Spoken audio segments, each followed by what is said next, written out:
the show where we take a mountain of information articles, research papers, raw data, and distill it into the absolute most important insights, helping you become genuinely well-informed fast. We really try to cut through the noise. Exactly. And today, we're diving deep into an idea so fundamental, so deeply ingrained in our minds, that it shapes almost every aspect of our lives. Our identity, our maps, our politics, even our conflicts. Something we barely even notice most of the time. Right. And yet, here's the kicker. Yeah. It's completely, well, made up. We are, of course, talking about the nation. That's astonishing, isn't it? Yeah. This concept feels as old as time. Like France or China have always been these monolithic, unified entities just there. Yeah, like part of the landscape. But the truth is, the very idea of a country is this giant community bound by shared heritage and identity. It's a surprisingly recent human invention. It's a powerful story we've learned to tell ourselves and believe with fervent conviction. And our mission in this deep dive is to excavate that story. We're going to unpack in detail how this incredibly powerful idea emerged, why it took root and spread across the entire globe, and, crucially, its profound, often chilling consequences for our present and for the future we're all walking into. It's a huge topic. It is. And to do this, we've pulled together a truly fascinating stack of sources, rigorous historical analyses, groundbreaking sociological research, even some deep economic papers, and a brilliant YouTube breakdown. We're getting into the raw data, the hard facts, and the startling numbers that paint this incredibly complex, often, frankly, disquieting picture. So we're going to tackle some truly big questions today. Yeah, like how did a world once defined by local allegiances, by loyalty to a village or maybe a distant monarch, transform into one of rigid national borders and fiercely defended shared identities? What were the underlying mechanisms, the surprising economic incentives, the political maneuvers, the sheer force that truly shaped this idea? It wasn't just organic, was it? Not at all. And perhaps most importantly, what does this all mean for the conflicts we see tearing our world apart today? I mean, if these powerful, seemingly unshakable identities are in fact recent inventions, well, does that offer us a glimmer of hope for a different future? Or does it just highlight how deeply we can be manipulated by an idea, however new? That's the unsettling part. It really is. You might think you have a handle on what a nation is, but prepare to have your perceptions, well, completely reconfigured. Let's get into it. So let's just rip off the Band-Aid. We often instinctively think of countries like France as these timeless entities. Like they've existed in their current form for millennia. You can pull up an old map and there's a shape called France, right? Seems so obvious. Seems obvious, yeah. But that common perception, that deep intuition, is actually a profound illusion. An illusion, that's strong. It's not just an illusion. It's a masterclass in historical revisionism, really. The notion that there's always been a singular French people sharing a unified culture and ethnicity, inherently connected to that specific land. It's a narrative that was constructed. Built, brick, by painstaking brick, you could say, to unify, to control, and to mobilize populations. It certainly doesn't reflect a historical reality that stretches back into antiquity. And we have some genuinely mind-bending data to support this. I mean, if you look at genetic maps of Europe, the actual genetic makeup of populations across the continent, it is not neatly aligned with our modern national borders. Not even close, in many cases. Right. In fact, for many parts of what we now call France, people living near the border often have closer genetic links with foreigners just across that border than they do with their own countrymen living hundreds of miles away in another part of France. It makes perfect sense when you think about how people actually moved and settled historically before these hard borders existed.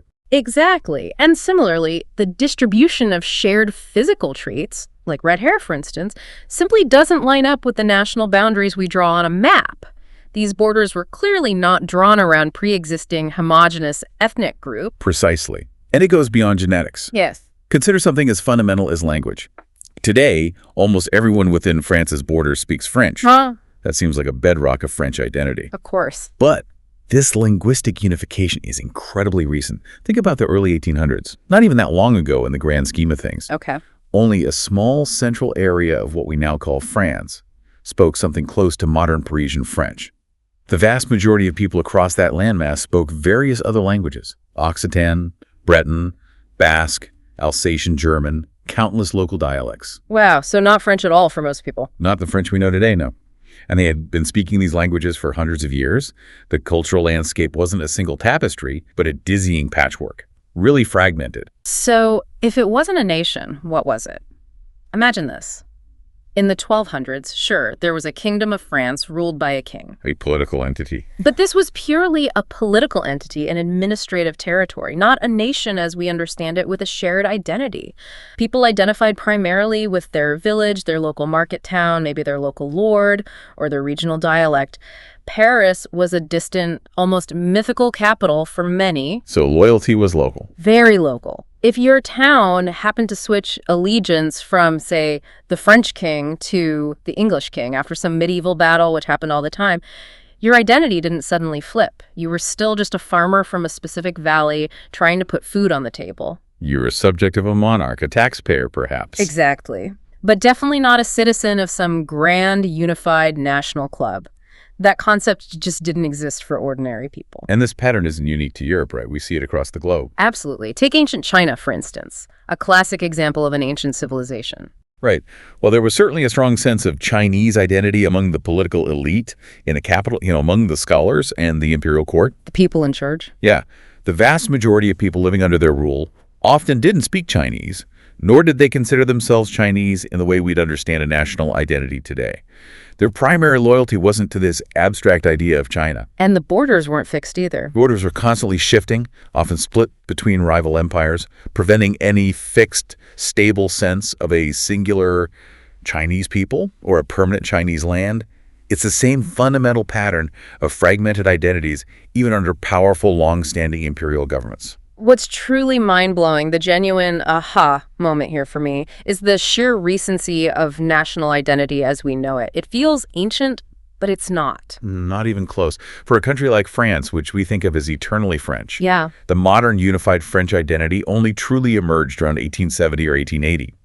Some historians, with compelling evidence, even push that date forward to the 1910s. Wait, 1910s. So France, the ancient nation, is only about a century old as a unified identity. Roughly, yes. In terms of a widely shared conscious national identity. Think about that for a moment. It completely reframes things. It really does. And Italy, which underwent its unification, the Risorgimento, in 1861, provides an even more striking, almost comical example if it weren't so significant. How so? At the time of unification, a staggering 97.5% of people in the newly formed Italy did not speak Italian. 97.5%. That's almost everyone. Almost everyone. They spoke Sicilian, Neapolitan, Piedmontese, Venetian, hundreds of dialects. The sense of a unified national identity was largely absent until as late as the 1960s, a full century after unification. The 1960s, how did it finally happen? It literally took the advent of national television channels with iconic shows like Non è mai troppo tardi, It's Never Too Late, actively teaching people Italian, broadcasting a standard language across the peninsula. So TV taught Italy to be Italian. In a very real linguistic sense, yes. This wasn't some organic blossoming. It was a deliberate, top-down, broadcast-driven project. So if these eternal nations weren't really countries for most of history, if they were fractured linguistically, genetically, culturally, how did they become the unified, seemingly ancient entities we know and frankly fight for today? This is where the story gets really intriguing. This is the construction phase. Exactly. It's a fascinating tale of deliberate construction, driven by powerful forces, and it starts, perhaps unsurprisingly, with a revolution. Indeed. The French Revolution, erupting in the late 1700s, marked the crucial starting point for this intense period of nation-building. It wasn't the end goal initially, but it set things in motion. How? What was the key idea? It introduced an utterly radical, profoundly transformative idea. That government legitimacy didn't come from divine right, from God, or from a hereditary monarch, but from the people themselves. Sovereignty resides in the people. That sounds familiar now, but it must have been earth-shattering then. Completely. This paradigm shift effectively transformed royal subjects into citizens, and the land they lived on, the very soil, became a shared, owned entity, theirs, the nation. This was a massive conceptual leap. From subjects of a king to citizens of a nation. But this was still an abstract concept, right? An idea buzzing in people's minds, maybe in Paris. How did it become real across the whole territory. You needed a physical, political catalyst, a driving force, and that came very powerfully in the form of Napoleon Bonaparte. Ah, Napoleon. Can't talk about modern France without him. Definitely not. He advanced the process of turning the Kingdom of France into the nation of France perhaps more than anyone else. He rallied people with a fervent, almost religious sense of patriotism, How did he do that? creating powerful national symbols, the flag, the anthem commissioning battle songs, heroic art emphasizing French greatness and French glory. His massive armies, the Grande Armée, recruited men from every corner of the country, Forcing them together. forcing them to fight side by side, fostering an intense sense of shared national struggle, shared sacrifice, and of course spreading this new nationalistic idea throughout Europe on the tip of a bayonet as his armies conquered. So war was a unifier. A brutal but effective unifier in this context. Napoleon also shrewdly sidelined the declining power of the Catholic Church. For centuries, the church had been the primary source of loyalty and identity for many Europeans. Right, loyalty to God or the Pope, not necessarily the king or France. Exactly. Napoleon deliberately shifted that primary loyalty away from religion and towards the nascent nation state. And of course, let's be honest, towards his own imperial cult of personality. A bit of both. By the end of his tumultuous reign, France was far more unified, far more aware of itself as a distinct entity than the loosely connected kingdoms that preceded it. The groundwork was laid. So Napoleon started the mental and psychological transformation. That makes sense. But the real game changer, the truly massive turning point that cemented the nation state, wasn't a general or a king. It was something far less glamorous, yet utterly transformative. The factory. The factory, industrialization physically, almost brutally, completed what Napoleon started in people's minds. Absolutely. It's hard to overstate the impact. Think about it. The rise of factories demanded trains, not just for raw materials coming in, but crucially, to transport finished products to distant markets. Need to get the goods out. Exactly.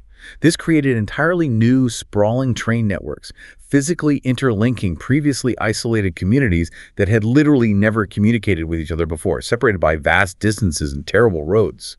Suddenly, people and goods could move across the entire landmass relatively easily. Bringing people together whether they liked it or not. Right. This new physical connectivity, in turn, fueled a massive migration, pulling more and more people from their rural villages into burgeoning cities to work in these new factories. Urbanization. These urban centers became literal melting pots. Picture it. A Breton peasant who only spoke Breton, an Occitan farmer speaking Occitan, a Parisian shopkeeper speaking French, all suddenly thrown together, maybe speaking different dialects or languages initially, but forced to mix, to work together, to live side by side in crowded tenements. Sounds chaotic. It probably was. But this constant interaction naturally began to swirl their diverse regional identities into a new, shared French identity. They weren't just from their village anymore, they were from the city, part of the nation's economy. And here's where it gets really strategic, almost like social engineering.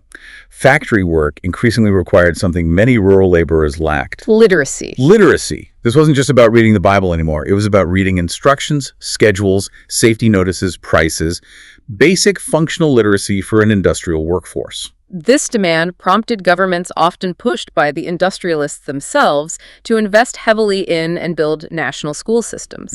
Mass compulsory education. The national curriculum. Exactly. These schools didn't just teach reading, writing, and arithmetic. They taught the national language, French, Italian, German, often suppressing local dialects. Yeah.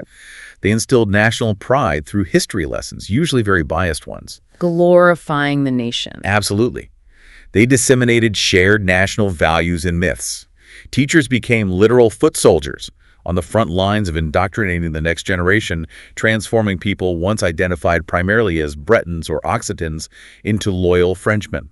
This was a top-down, deliberate imposition of identity through the school system. Turning peasants into Frenchmen, as the famous book title goes? Precisely that.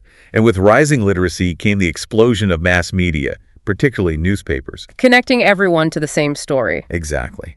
Suddenly, people across the country could read about the same daily events, connecting them instantly to a broader national community. They could keep up with national politics, making the distant capital feel much closer and far more relevant to their daily lives than it ever had been before. And the government could reach them too. Right. Advances in travel and communication telegraphs, better roads, trains, meant the central government could now truly reach and rule every corner of the country through a uniform system of laws, administration. Mandating the national language and endlessly repeating national stories through schools and media.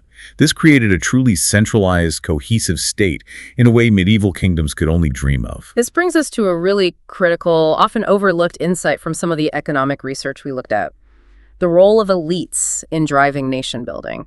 It wasn't just abstract ideas floating around, it was cold, hard economic self-interest.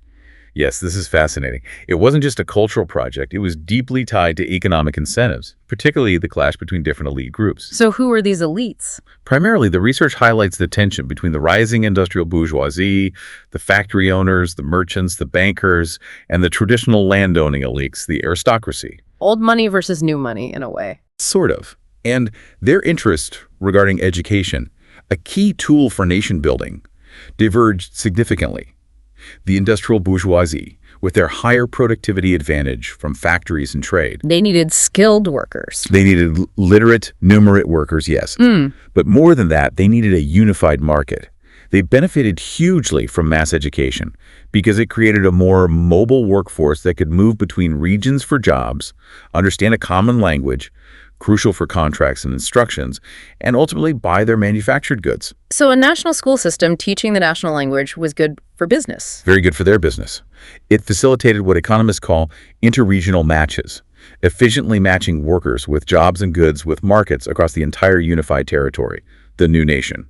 This directly boosted industrial profits. What about the landowners? Didn't they benefit? Often, not nearly as much, or they even saw it as a cost. Their wealth was tied to local land and agricultural labor, often less skilled. They frequently preferred more localized, region schooling, perhaps just basic literacy in the local dialect, which was cheaper for them, as it didn't involve the expense or the perceived disruption of creating this national mobile workforce. They might even lose workers to the cities. So there was a conflict of interest over education policy. A major one. The choice between these two vastly different educational systems, unified education systems, that fostered a common national identity and helped build a national market, leading directly to a nation state, versus more fragmented region schooling, which might create isolated peripheral nations without that strong cross-regional identity. This choice depended heavily on which elite group was dominant in a particular state. So power dynamics were key. Absolutely. It depended on their relative economic power, their political influence, the level of existing market integration, and crucially, their ability to impose the costs of the chosen education system on others. Sometimes the bourgeoisie might pay the full cost if their benefits were high enough, even if it made landowners worse off. Other times, landowners might block unified schooling if they held more power. So it wasn't some organic, inevitable blossoming of identity. It was a deliberate, often contested, strategic choice by those in power, driven by economic logic. Exactly. A calculated move to shape society for specific economic outcomes, which then required the cultural glue of nationalism to hold it all together. And once these nations were painstakingly constructed, often through these quite calculating means, well, the ruling elites didn't want to admit how new and fragile they were, did they? Absolutely not. The idea that France or Germany was just, a few decades old in its unified form would have sounded weak, vulnerable, illegitimate. So they needed a better story. They needed a powerful national mythology. Think of the classic Asterix comics in France, which brilliantly, if playfully, portray ancient Gauls as proto-French, fiercely defending their land against Roman invaders. This kind of narrative implies France had been around forever, eternal and fixed, rooted deep in the past. Creating a sense of ancient lineage. Precisely. This was a far more compelling story, designed to create a powerful, almost sacred sense of loyalty and patriotism, to solidify the newly drawn borders and consolidate power. And it worked incredibly well. This blueprint for nation-building industrialization, mass education, mass media, elite interests, and myth-making spread like wildfire across Europe and eventually the entire world. And this brings us, perhaps inevitably, maybe even tragically, to the darker side of this incredibly powerful idea. If the nation is an invented community, a story we tell ourselves, what are the implications when people start believing it's an eternal, blood-bound reality? That's where this powerful idea takes a turn, often a very dark one. Yes, the creation of the nation implicitly creates the other, the foreigner, the not us. And that's where the danger lies. Leading to conflict on a scale previously unimaginable. You're absolutely right. Andreas Wimmer, a leading sociologist in this field, argues quite starkly that nationalism isn't merely propaganda used during wars, it's a key driver of modern warfare itself. It creates the conditions for war. How so? What's the mechanism? He posits that the rapid global spread of the nationalist ideal of self-rule, the idea that every people deserves its own state, directly triggered successive waves of conflict across the 19th and 20th centuries.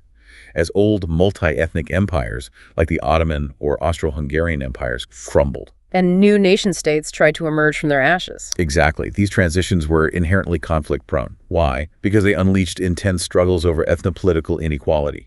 Different ethnic groups suddenly found themselves lumped together within new borders, but deeply unequal in power, leading to simmering resentments, demands for separation or dominance, and often outright violence. It makes perfect, if grim, sense. If you suddenly believe you belong to this singular, unique group, the nation, and that group deserves its own land, its own state, its own destiny, then anyone who stands in the way, any other group sharing that land, or any state ruling over you, automatically becomes an obstacle. An enemy, a threat to your very existence as a nation. A nationalist group, by its very definition, holds its most important loyalty to its ethnic or national group. This loyalty supersedes all others: political ideology, religion, class. These groups form what Benedict Anderson famously called imagined communities. Imagines because you'll never meet most of the people in your nation. Exactly. It's a shared sense of identity among millions who may never meet face-to-face but feel deeply connected based on common cultural elements like language, a shared, often highly romanticized and selective history, customs, maybe religion. The shared identity becomes the foundational justification for their fierce demand for self-rule, often at any cost. So what makes some nationalist groups or states driven by nationalism more prone to violence than others? It's not always violent, is it? No, not always. But James Bingham identifies 4 chillingly predictive characteristics that we see playing out again and again in cases where nationalism does turn violent. Factors that significantly increase the risk. Okay, what are they? First, perhaps obviously, a group's statehood status. Nationalist groups that haven't yet achieved their desired statehood, their own independent country, are significantly more likely to resort to violence, like separatist movements or insurgencies, to achieve it. They feel they have nothing to lose or everything to gain. Potentially. Second, territorial claims. This is huge. If a group perceives another state's borders as illegitimately encompassing what they believe is their rightful historical territory, our sacred land, the likelihood of war skyrockets. Irredentism, they call it. Wanting to redeem or reclaim territory. Exactly. Third, relatedly, diaspora influence. When nationalist leaders tried to reincorporate dispersed co-nationals people from their ethnic group living as minorities outside their state's borders into an ancestral territory, this can lead directly to the use of force, often under the guise of liberation or protection. We've definitely seen that play out. Oh, yes. And finally, and tragically common, the suppression of minorities. A state actively suppressing an internal minority nationalist group denying their language, culture, political rights dramatically increases the risk of civil war as friction and violence inevitably escalate between the oppressed group and the central state. These 4 factors, you can almost tick them off when you look at historical conflicts. We've seen this play out in the most horrifying ways, a direct, undeniable causality between this powerful idea of nationalism and massive, devastating wars. Absolutely. The link is depressingly clear. The Serbo-Croatian conflict of 1991-1992 is a stark, recent example of stateless nationalist groups, each claiming overlapping territories as rightfully theirs, challenging existing state structures and plunging a region into horrific bloodshed. Right, the breakup of Yugoslavia. Exactly. Or think of separatist insurgencies, like the brutal campaign by the Tamil Tigers in Sri Lanka, who waged years of irregular warfare for an independent Tamil state, tearing their country apart. That's the stateless group seeking statehood factor. And the Yugoslav wars as a whole. From 1991 to 1995, it represents a chilling crescendo of almost all these factors. Various nationalist groups, Serbs, Croatians, Bosnians, fought intensely for independence and territorial control along ethnic lines, shattering an existing multi-ethnic state into numerous new, often mutually hostile entities. Millions died or were displaced. It was nationalism unleashed. And then there's that incredibly dangerous, truly frightening concept of recovery policies, which sounds so benign on paper, like you're just getting back what's yours. It is anything but benign in practice. This is when nationalist leaders seek to recover or forcibly incorporate ethnic or national groups living outside their state's borders into their own greater nation, based on shared ethnicity or language. The classic example being Nazi Germany's insatiable desire to incorporate all German-speaking peoples into a greater Germany, or Großdeutschland. This is the ultimate extreme example of irredentism and diaspora manipulation. explicitly laid out. Explicitly. Hitler, in Mein Kampf, stated the core nationalist tenet with chilling clarity. People of the same blood should be in the same Reich.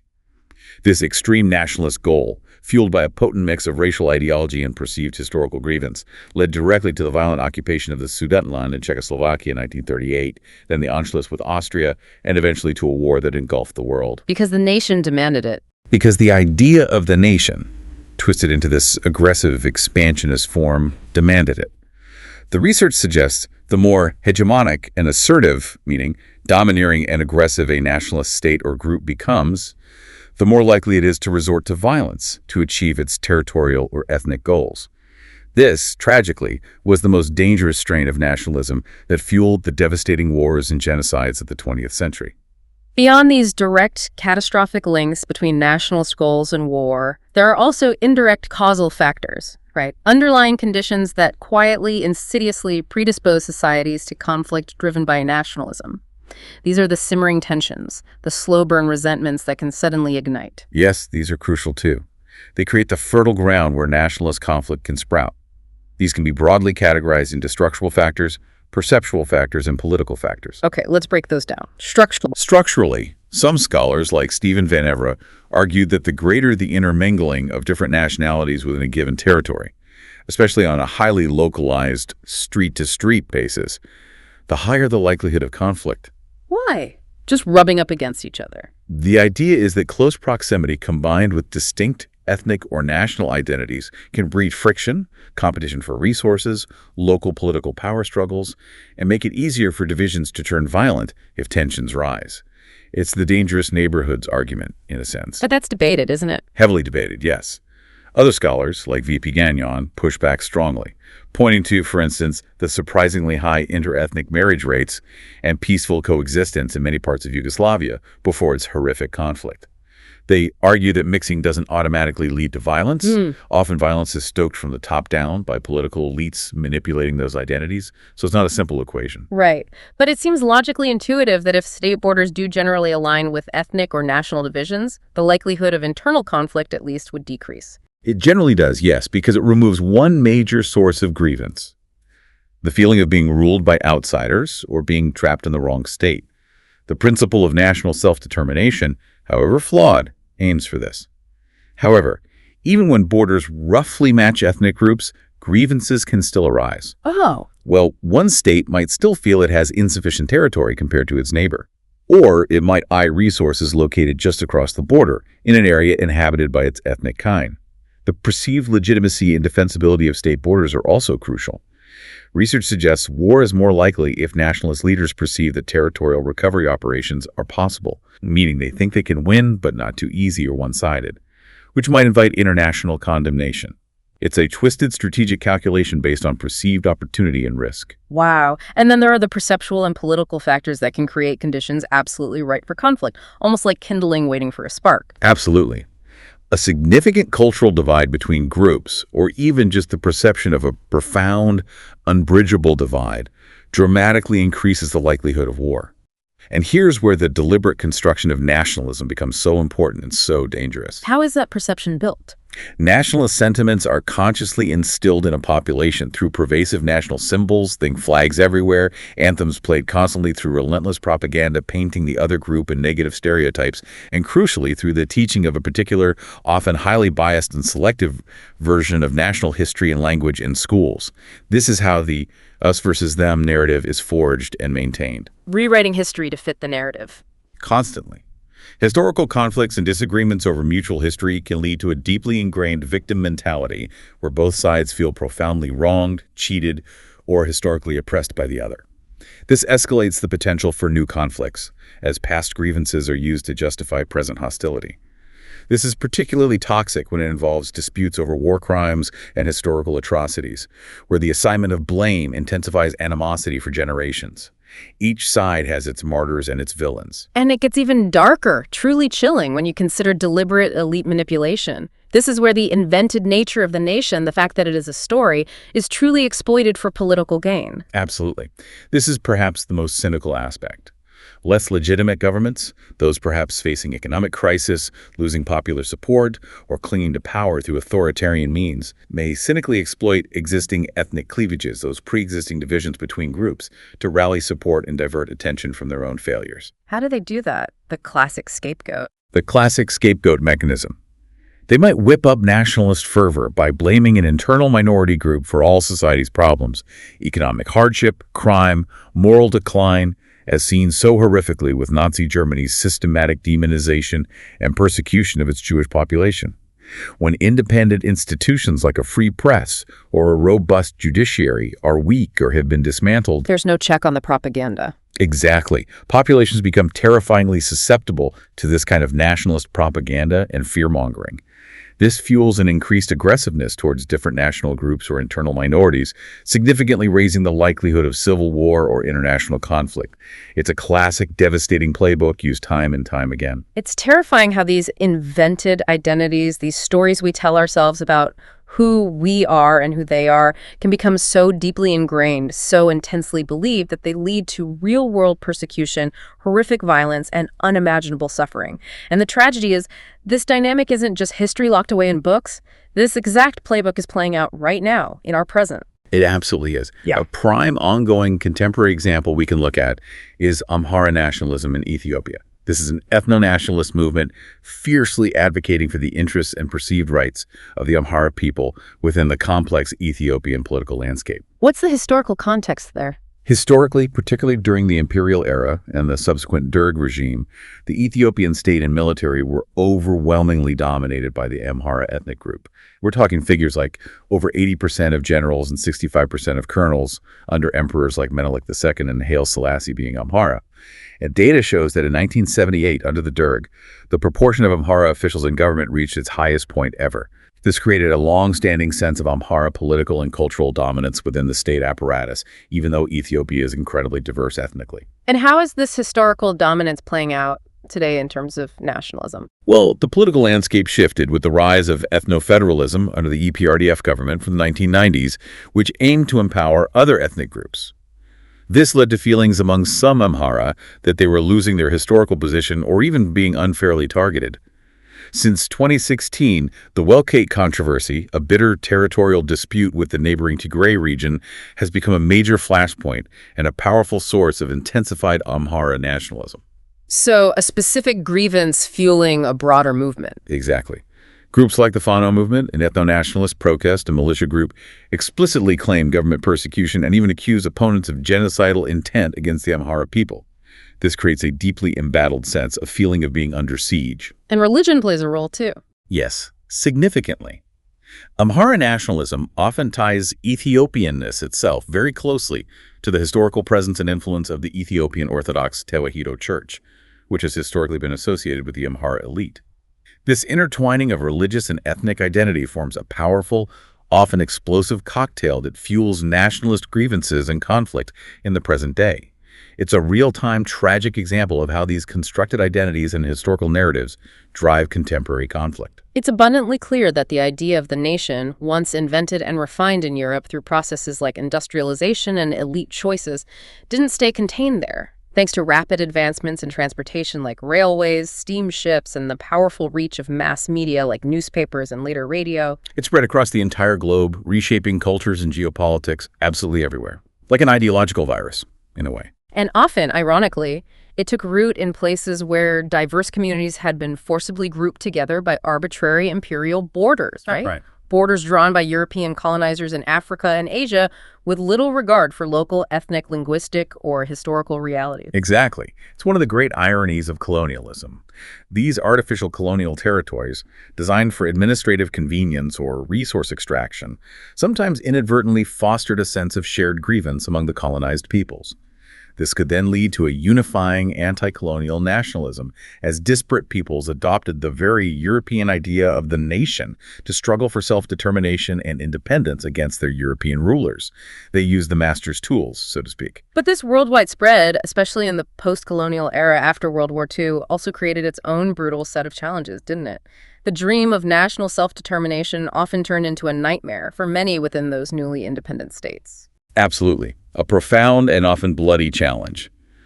While nationalism was often crucial in mobilizing people to overthrow colonial rule and form these new states, the process frequently involved the deliberate construction of a singular national identity for the new country. And this dominant identity then often systematically suppressed pre-existing minority cultures, languages, and political aspirations within those new borders. So independence didn't mean freedom for everyone within the new nation. Sadly, no. Nigeria is a powerful, tragic example of this ongoing struggle. It's a vast country created by British colonialism, containing over 250 distinct ethnic groups, including the massive House of Fulani in the north, the Yoruba in the southwest, and the Igbo in the southeast. The Nigerian state continues to struggle profoundly, often violently, to reconcile these deep ethnic and religious differences. And nationalism is used in complex ways there. Yes. Nationalism in Nigeria is sometimes invoked by elites to promote a superficial sense of unity, often to maintain control or win elections. But it's also used, paradoxically, to manage or suppress ethnic tensions, which can then explode into conflict, like the Biafran War in the late 1960s. The lingering legacy of those arbitrary colonial borders profoundly shapes ongoing, often violent, debates about resource allocation, political power, language, culture, and national identity across many African countries today. It's a direct consequence of trying to fit diverse peoples into the nation-state model. So given all this complex history and these ongoing struggles, what about today? In our hyper-connected, increasingly globalized world, is the nation still the dominant idea? Or is globalization finally starting to change things, perhaps even erode the grip of nationalism? Is the nation-state fading? That's the million-dollar question, isn't it? It's definitely not straightforward. Globalization is absolutely reconfiguring national identity, but it's not simply erasing it. In fact, it's leading to fascinating, often contradictory, new forms of nationalism. How so? Like a backlash? Sometimes a backlash, yes. Take Japan, for instance.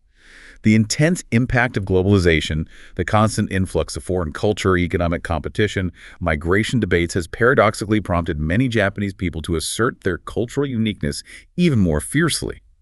This leads to new forms of nationalism that emphasize Japanese traditions, language, and identity against a perceived threat of global homogenization. Globalization can strengthen the desire to define what makes us distinct. Interesting. So global connection can reinforce national feeling. What about people who live outside their nation, diasporas? Diaspora communities are another great example of this complex interplay. Think of the vast Chinese, Indian, or Irish diasporas around the world. They maintain incredibly strong cultural, economic, and sometimes political ties to their homelands, even while living dispersed globally for generations. They develop new hybrid identities, creating transnational permutations of national identity that stretch across borders. So it's not a simple decline of the nation, it's an evolution, a complexification. National identity is adapting to globalization, not just disappearing. And this brings us, chillingly, back to the darker implications of that core nationalist ideal. One nation for one people. This concept, championed so hopefully by figures like U.S. President Woodrow Wilson after World War I, was actually meant to create lasting peace by redrawing Europe's map to align borders with distinct national groups. Let every nation have its state. A noble idea on the surface, perhaps, but it fundamentally failed, catastrophically so. Why did it fail so badly? It seems logical. It failed because borders can never perfectly align with complex, intermingled populations. People don't live in neat ethnic boxes. The example of Germany's post-World War I borders versus where German speakers actually lived across Central and Eastern Europe is stark. They simply didn't line up. Millions of ethnic Germans found themselves as minorities in new countries like Poland, Czechoslovakia, Hungary. Hating instant grievances. Massive, potent grievances. This disjuncture, this feeling of being unfairly divided or ruled by foreigners, directly fueled the rise of ultranationalists like the Nazis. They seized on this grievance, promising to recover or conquer what they considered rightful German land and unite all German speakers. This manufactured sense of injustice, rooted in the impossible ideal of perfectly aligned nations and borders, directly led to the occupation of the Sudetenland, the annexation of Austria, and the ignition of World War II, costing tens of millions of lives.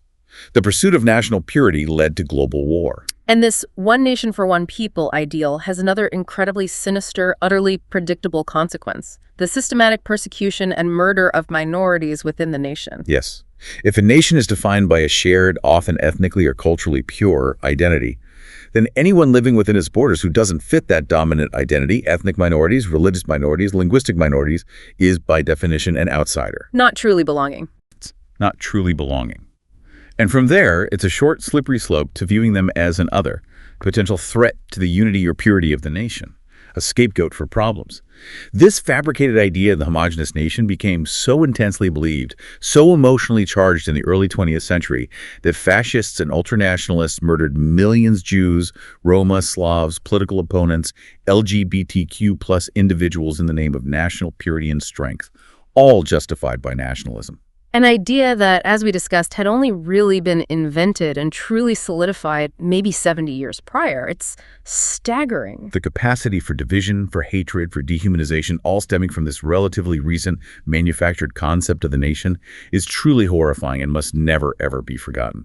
It shows how powerful and how dangerous invented identities can be. It paints an incredibly bleak, even terrifying picture of the present and potentially the future. So given this history and these dangers, is there a better way for humanity to organize itself?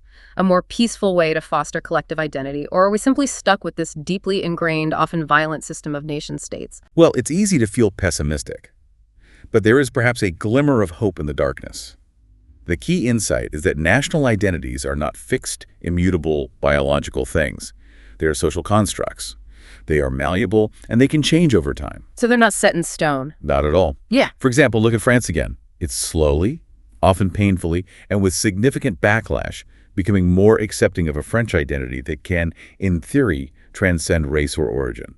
An identity where being French is more about civic loyalty, embracing French values and language, rather than having purely French ancestry. The civic nationalism model versus ethnic nationalism. Exactly. The struggle is ongoing, and there's a powerful, often angry backlash against that very idea from segments of its population who cling to an older, more ethnic definition. But the identity is being contested and changed. It shows malleability. But people do have a fundamental need for some form of collective identity, don't they? We seem wired for belonging. We're social creatures. They absolutely do. Humans need community, shared purpose, a sense of us. National identity is simply the dominant model we have now, the one that scaled up most effectively during the industrial era. But alternatives exist or could be strengthened. Like what? What are the potential alternatives? Well, one alternative gaining traction, especially among younger, more mobile populations, could be a cosmopolitan identity.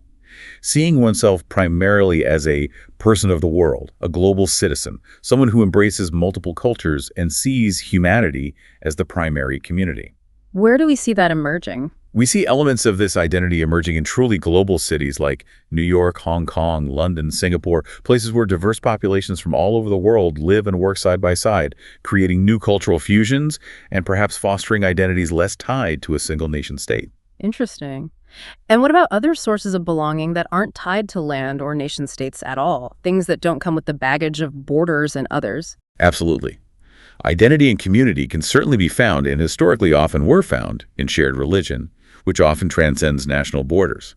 Or in shared professions, think of the global scientific community, or artists, or simply in deeply rooted local communities, which is how many people identified for centuries before the rise of intense nationalism, the neighborhood, the town, the region. So a return to the local maybe, or finding identity in other spheres. Prep to rebalancing. The increasing awareness that we need to find community somewhere and that the nation-state isn't the only or necessarily the best answer for everything is making some people more thoughtful about these alternative sources of belonging, identity, and perhaps resilience in a turbulent world. But there's a powerful psychological pull, isn't there, especially in times of stress or fear? The magnetic, almost addictive idea of having an enemy. That us versus them dynamic seems very potent. You've hit on a critical, often disturbing truth. There's a profoundly strong psychological draw to identities that are defined, at least partly, by fighting against or fearing an outgroup, an us versus them dynamic. Why is that so powerful? This embattled sense, the feeling that I'm an American and terrorists are out to get me, or I'm an X and the Ys are trying to destroy us. It's an incredibly potent way to coalesce people around fear, to unify them against a perceived external threat, real or imagined. It simplifies the world. It provides clear enemies and clear allies. Makes people feel safer within the group. Exactly. It creates strong in-group cohesion. Identities without a clear enemy, identities focused purely on shared positive values or aspirations, might be perceived as less potent, less urgent, or have less staying power, because that fear-driven cohesion is an unbelievably powerful, if destructive, unifier. It's a primal dark energy that political leaders have learned to harness repeatedly throughout history to mobilize populations. Building unity on shared fear is often easier than building it on shared hope. So we're still very much in the process of figuring this out as a species. How to have belonging without dangerous exclusion. And a prime ongoing example of this evolution, or maybe this struggle, is the European Union. How does the EU try to build a collective identity that transcends traditional nationalism without erasing it entirely? It's a huge experiment. It's a massive ongoing experiment, yes. Yeah.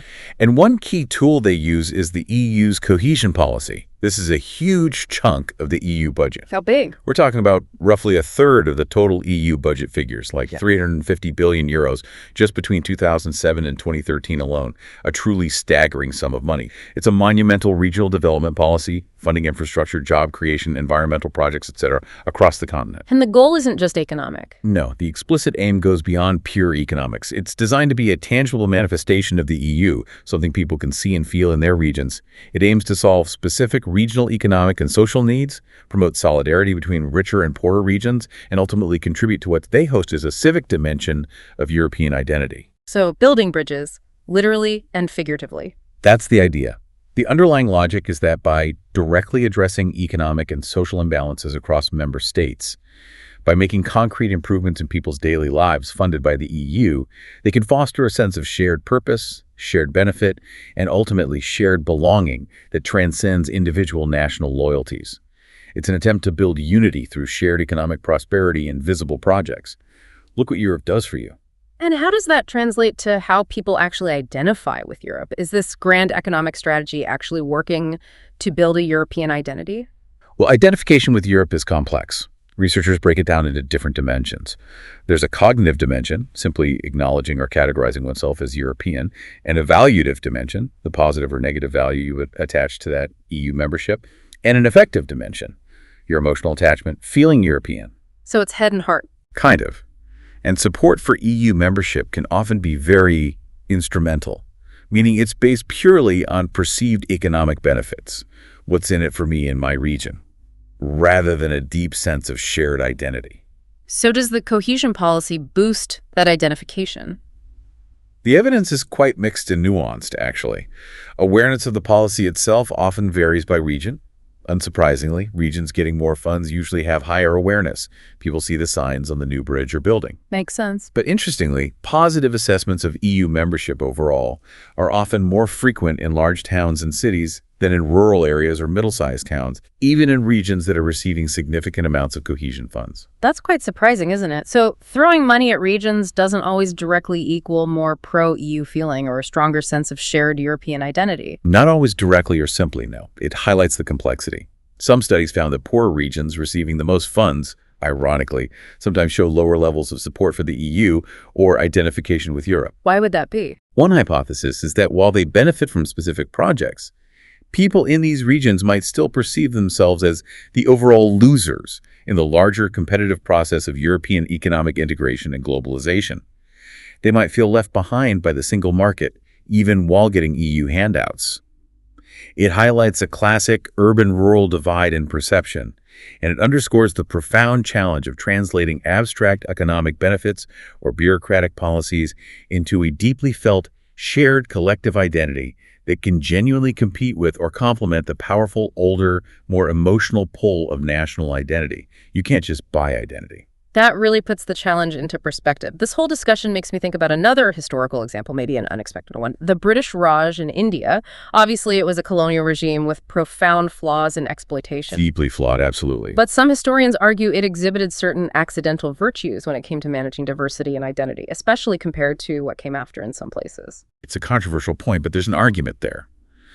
The Raj, unlike many later nationalist states that aimed for homogeneity, inadvertently practiced a kind of working pluralism and allowed for experiments in coexistence, partly because governing such a vast, diverse territory required a degree of accommodation. How so? Critically, the British were often notably reluctant or perhaps just unable to impose a single language beyond English for administration or a single faith across their incredibly vast, diverse dominion. This deliberate non-imposition, or perhaps pragmatic tolerance, in a strange twist, allowed for a certain cosmopolitan flavor to emerge or persist in many cities and regions where diverse communities, Hindus, Muslims, Sikhs, Christians, Parsis, Jains, different linguistic groups, could live side by side with less direct state pressure to conform to one single national mold. Any examples of that fusion? Well, one small but telling cultural detail mentioned in the sources is the spread of Burmese cuisine across India, particularly during World War II. Refugees fleeing the Japanese invasion brought their foodways, which then integrated into the local culinary landscape in places like Calcutta. It represented a real fusion and coexistence, not just a clash of separate identities. That's a stark, almost heartbreaking contrast to what happened after independence in 1947, when the subcontinent was partitioned, and many of these newly independent territories tried to become unified nations, often along religious or linguistic lines. It truly is a stark contrast.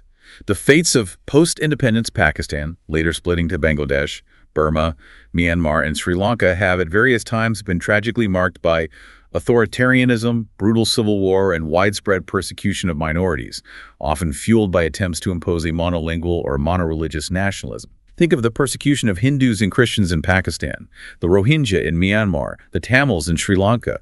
These outcomes are anything but glowing advertisements for that model of nation building. And even India itself. Even India, despite its historical diversity and constitutional commitment to secularism and democracy, struggles today with the homogenizing, often violent impulses of Hindu nationalism, which seeks to define Indianness in narrow, exclusive religious terms, marginalizing Muslims and other minorities.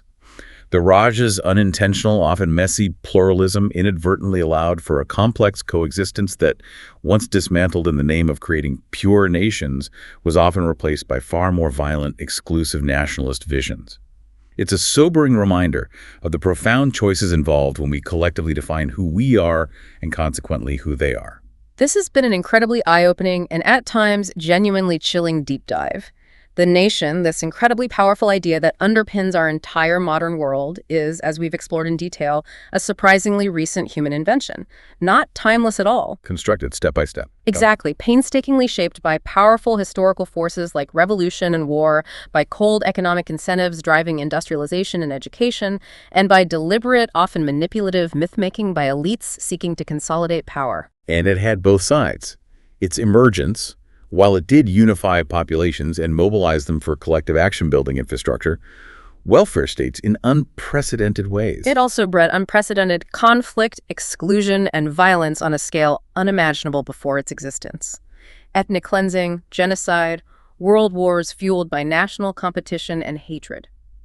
It is undeniably a testament to both humanity's profound capacity for large-scale cooperation and our terrifying capacity for profound division and destruction, often based on these very identities we've created. We are, in essence, still learning to live with this colossal idea, this relatively new way of organizing the world.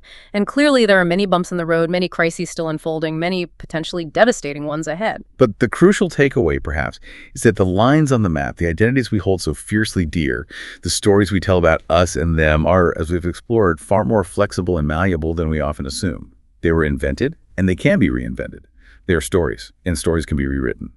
The question is how, and by whom, and towards what end. So as you, our listeners, reflect on this journey through the how and why of nations, how they were built, why they spread, and the immense power they hold over us, what stands out to you most from this deep dive? As we confront the profound challenges of a globalized, interconnected world, grappling with climate change, pandemics, migration, and the enduring legacies of conflict and division often fueled by nationalism, what kind of collective identity will you choose to foster in your own life, in your community? What will you do with this understanding of how our world and its potentially fatal divisions are truly built?